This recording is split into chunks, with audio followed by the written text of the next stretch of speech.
La segunda característica de esta versión de Eje y Aliados corresponde a los convoys. Esta es la primera versión donde se introducen los convoys. Luego estos se añadirán también a la versión de Pacífico Clásico, pero con una dinámica un poco más diferente. En este caso debemos recordar primero que cada zona de convoy se entiende como un espacio más. Debemos verlo como un espacio más. En este caso, ese espacio o zona marítima sí puede ser controlado. En este caso, para atacar o retomar una zona de convoy, el movimiento se debe hacer en la fase de combate. Una vez tomado el territorio marítimo, se puede reforzar en la fase de no combate. Sin embargo, para tomarlo, el navío debe hacerlo en la fase de combate. La restricción que existe para esta maniobra es que solo los navíos con valor de ataque pueden hacerlo. En este caso, los transportes no pueden tomar una zona o recuperar una zona de convoy porque no tienen un valor de ataque. Obviamente los aviones y los cazas no pueden. Veamos los siguientes ejemplos. El submarino que está en el sur del Atlántico hará un convoy blitz y terminará su movimiento en los Azores. 1, 2.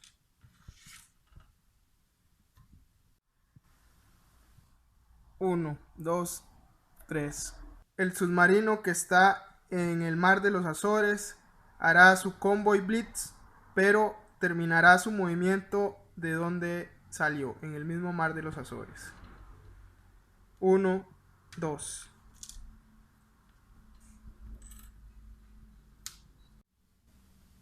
1, 2, 3.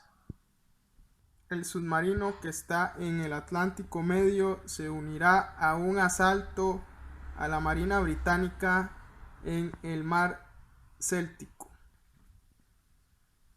1, 2.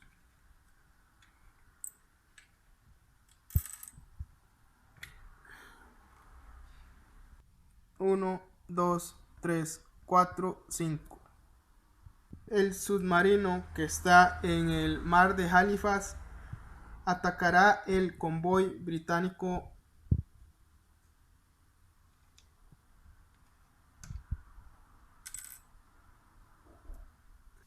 1, 2, 3, 4, 5. El submarino del estrecho de Dinamarca reforzará al submarino que se encuentra en la zona de convoy británico. 1. Recordemos que para reforzar una zona de convoy se debe hacer con una unidad elegible en su fase de no combate, de movimiento de no combate. Aunque parece una acción súper punitiva contra el Imperio Británico en especial, no nos engañemos. Estados Unidos tiene el poderío económico para liberar y proteger la mayoría de los convoys que están en la zona del Atlántico. Además, Alemania debe procurar utilizar de forma inteligente los submarinos que posea al inicio y los que pueda producir en subsecuentes turnos. Recordemos que debe enfrentar al poderío de la Unión Soviética.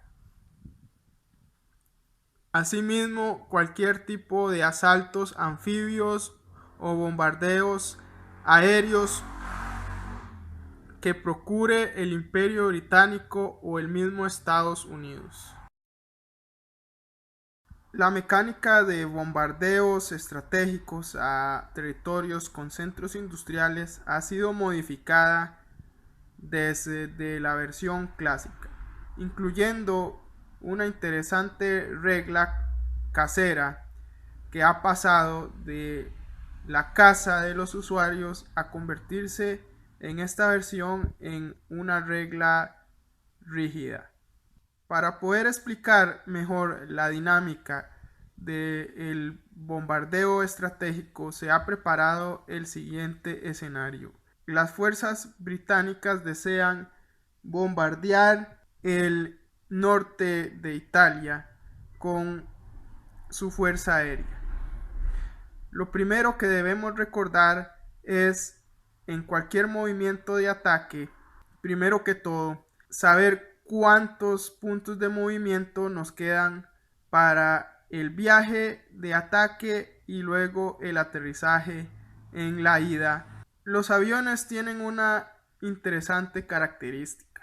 Ellos, si bien avanzarán los movimientos que puedan en su fase de combate para llegar al territorio donde efectuarán dicho combate, deben tener suficientes puntos de movimiento para poder aterrizar en una zona o territorio aliado en su fase de no combate.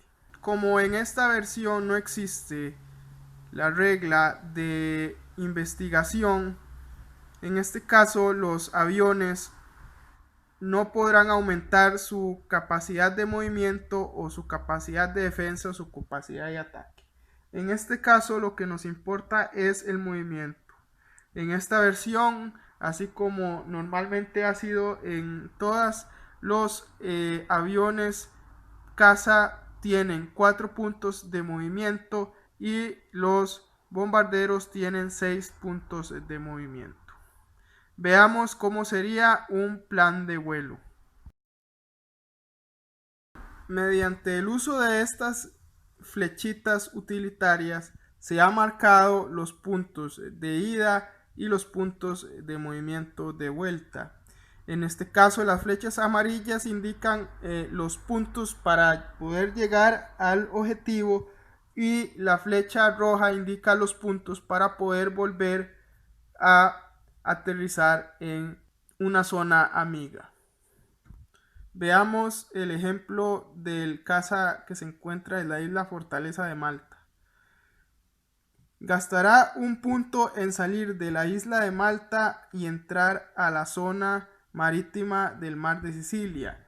Posteriormente, del mar de Sicilia al mar de Trirene gastará otro punto. Del mar de Trirene al norte de Italia otro punto. Y para salir del norte de Italia gastará otro punto.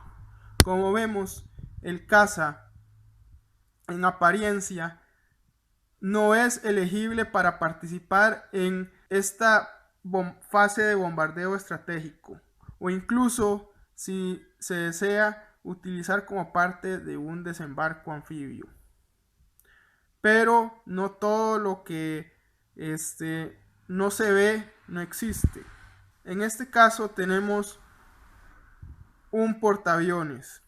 Este portaaviones en su fase de no combate perfectamente puede moverse al mar de Trirene y entonces así poder recibir a este caza en su cubierta de despegue y aterrizaje. Debemos entonces tener en cuenta el uso de los portaaviones. Básicamente los portaaviones, como su nombre lo indica, transportan a los aviones por el mar, pero también sirven como una especie de isla en movimiento que nos brinda un lugar móvil para aterrizar a los aviones en la fase de no combate o bien para que realicen un ataque en la fase de combate. En este caso, el avión que se encuentra en la cubierta del portaaviones posee suficientes puntos de movimiento para poder salir desde el portaaviones y llegar hasta el norte de Italia. No se penaliza el movimiento del portaaviones si despegan aviones de él. Sin embargo, el movimiento del portaaviones será detenido una vez que aterricen los aviones. En este caso, este portaaviones no podría avanzar al mar de Tirrén y luego terminar su movimiento en el mar de Sicilia si los aviones cazas aterrizan cuando el portaaviones se encuentra en el mar de Tirrén. Ahora, los bombarderos que poseen 6 puntos de movimiento tienen suficientes puntos para ir y volver. Entonces, al salir de la costa de Algeria al Mediterráneo del oeste, luego del Mediterráneo del oeste al mar de Tirrén, del mar de Tirrén al norte de Italia, luego del norte de Italia al mar de Tirrén, del mar de Tirrén al Mediterráneo oeste y por último a la costa de Algeria. Los bombarderos no pueden aterrizar en los portaaviones. Bien, todo puesto en la tabla de combate, explicaremos las fases de un bombardeo estratégico a un territorio con un complejo industrial. Lo primero que se debe anotar es que los complejos industriales por sí solos no se pueden defender de un bombardeo estratégico. Así es como por ejemplo en las versiones modernas donde tienen una antiaérea interna para autodefenderse de este tipo de ataques, aquí no. Aquí si no hay una antiaérea en el terreno no podrán defenderse. Otra cosa para notar es que aunque haya 2 o más antiaéreas genéricas en el territorio, solo una podrá ser utilizada, la otra deberá mantenerse en el territorio.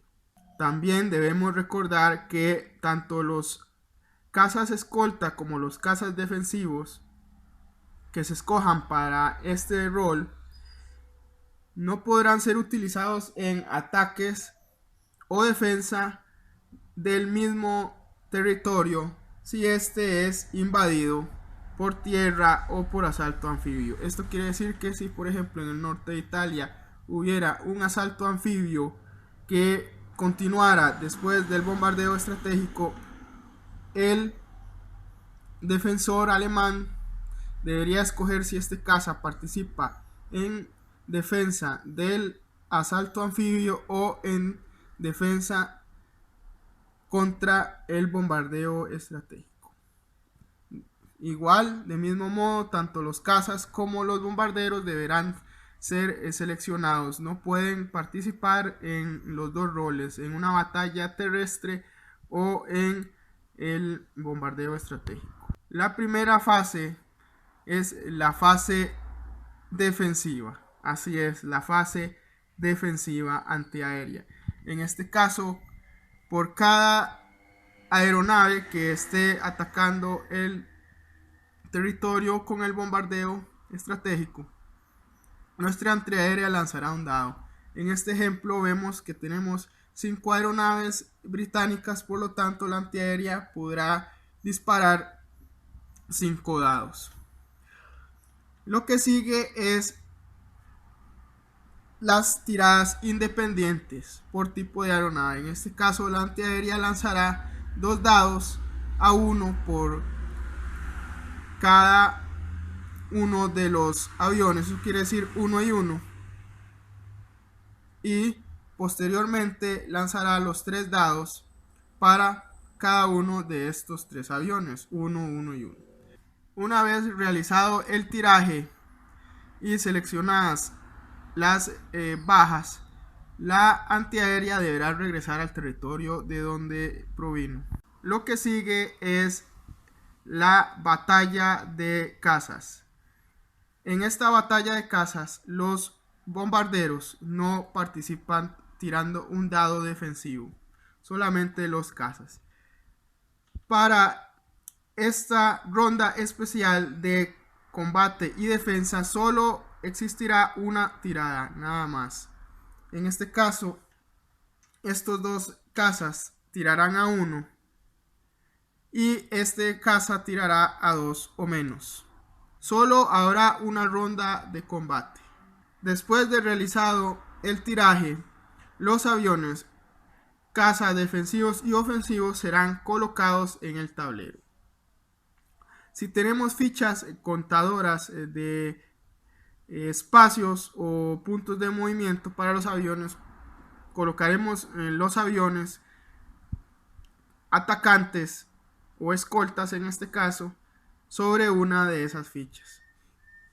En el caso del avión defensivo tenemos dos opciones. Si tenemos una ficha que nos indique 0 movimientos, lo pondremos sobre esa ficha. Si no, lo pondremos volteado en el tablero para indicar que ese caza no podrá participar en ninguna otra maniobra dentro del territorio.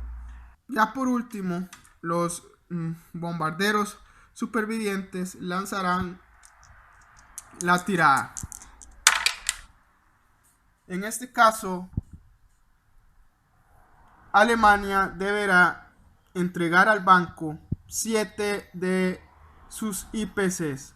En el caso de que no posea 7 IPCs, sino por ejemplo 6 o 5, entregará lo que tenga al banco. Se colocan las piezas en el tablero o en el mapa, y cuando sea la fase de no combate, de movimientos de no combate, nuestras aeronaves deberán aterrizar en territorios elegibles que estén al alcance de los puntos de movimiento restantes. Para este ejemplo, como se señaló anteriormente, estos aeronaves tienen suficientes puntos para poder volver a aterrizar en Algeria. Sin embargo, el caza escolta que salió de Malta no tiene puntos suficientes para volver a Malta o aterrizar en un territorio continental norafricano. Sin embargo, como el portaaviones tiene puntos de movimiento disponibles, podrá perfectamente moverse al mar de Trirén para poder recibir en su cubierta de aterrizaje el caza.